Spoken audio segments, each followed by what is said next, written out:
Dear friends, welcome to lesson 18. Today we are going to do a small but very important value lesson for our Sunday school lesson. This is lesson number 18 and it is based on the theme Respecting Your Elders. Let us begin with a word of prayer. Our loving Heavenly Father, we thank you for this time that you have given us a new lesson in our lives.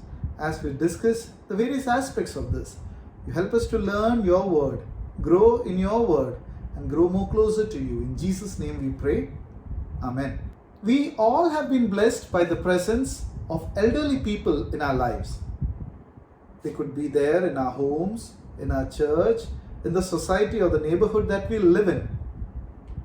Their presence is a blessing for us. You must have noticed that as people age, they show signs of old age. They show a lot of problems of old age also. They might also reach a time when they are not able to take complete care of themselves. They might depend on their children or grandchildren or their neighbors for various help that they require in their lives. The mark of every civilized society, progressive, advanced society, is seen in how they help the weakest in their society. That means, in the same way that a society takes care of its children, because children are weak and need help, in the same way that a society takes care of its children, in that same similar manner, a society should also take care of the elderly within them. When the society takes care of them by treating them with respect and honor, by looking after their needs, it shows that that society is advanced, that society is progressive.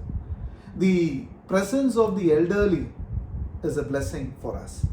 The wisdom that comes through their experience is an heritage for us.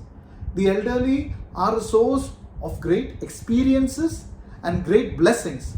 And when they share it with the next generation, they become a blessing for the next generation. That is why we hold them in great esteem. We show our honor and respect for them in various outward ways. For example, if we are in a room and an elderly person walks in, we stand up to show our mark of respect. If we are in a jam-packed bus and an elderly person is without a seat, we stand up so that they get a seat.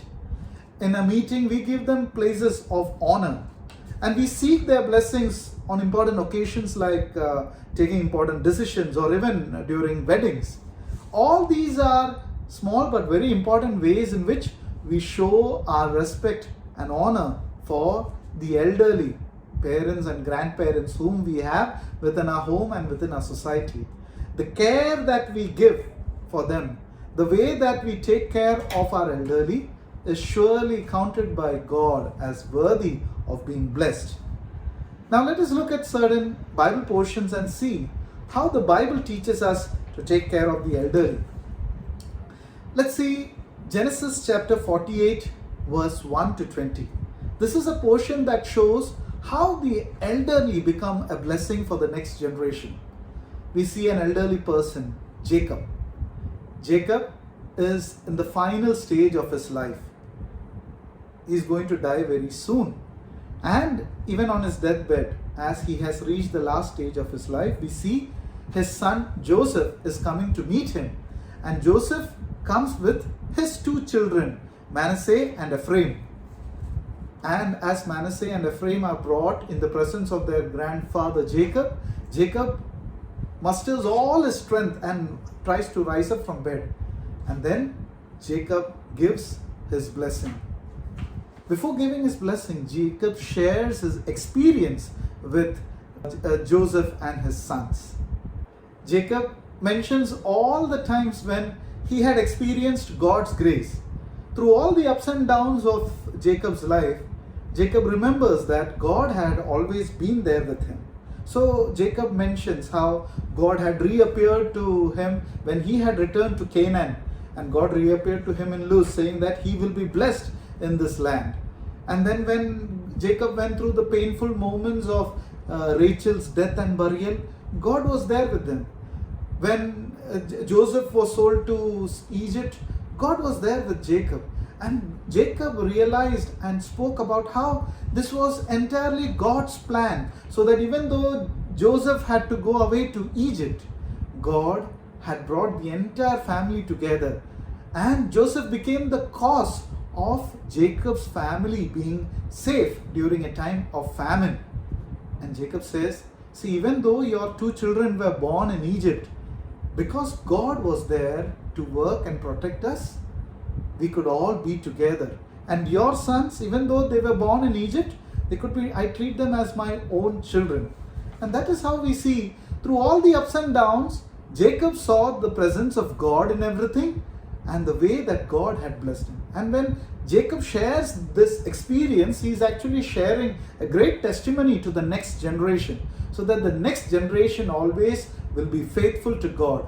And then Jacob blesses the next generation. Jacob blesses Manasseh and Ephraim. This clearly shows how the elderly within our homes and within our church and within our society are tributaries of God's blessings. They are agents of God's blessings in our life. To have them in our lives is a blessing in our life. And to honor them is to honor God. In other portions within the Bible, we see how respecting our parents and in turn respecting our elders is highly valued by God. Let's see Ephesians chapter 6 verse 1 to 2. Ephesians chapter 6 verse 1 to 2. And there the Apostle Paul clearly says as to why we should honor our parents. Paul says that that is the right thing to do. It has to be done. It is the first commandment with a promise. And when we do that, God promises a good future and a long-lasting life. A life with quality. Let us also see 1 Timothy chapter 5 verses 1 to 2.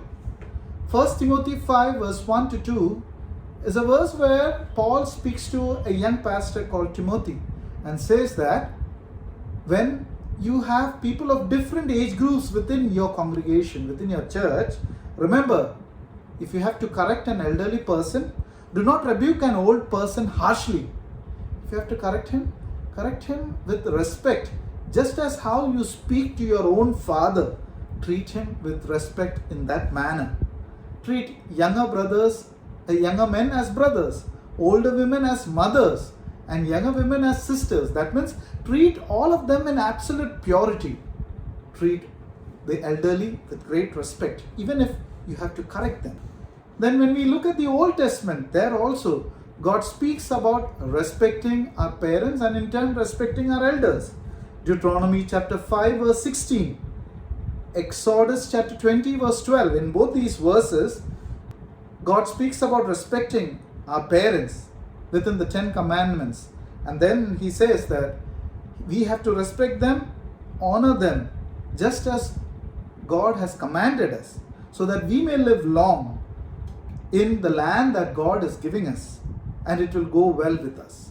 That means when we respect and honor our elders, God promises that the blessings that He gives into our hands will last for a long time, and we will be worthy for those blessings. My dear friends, the presence of the elderly is a blessing that will last for a very short time. So when our elderly are there with us in our lives, we should learn to value them, to respect them, and to be a source of great joy and great comfort to them. Let us conclude today's lesson by the memory verse for today, taken from 1 Timothy chapter 5 verse 1 to 2. 1 Timothy chapter 5 verse 1 to 2. Do not rebuke an older man harshly, but exhort them as if he were your father. Treat younger men as brothers, older women as mothers, and younger women as sisters with absolute poverty. Thank you for joining in today's lesson. Let us end with a word of prayer. Lord, our loving Heavenly Father, thank you, Lord, for the elderly people whom you have given us in our lives. Lord, when they are there with us, help us to treat them with utmost honor and love, and let our care for them bring great joy and comfort to them in the last years of their lives. be with us and guide us. In Jesus' name we pray. Amen. Thank you. God bless you.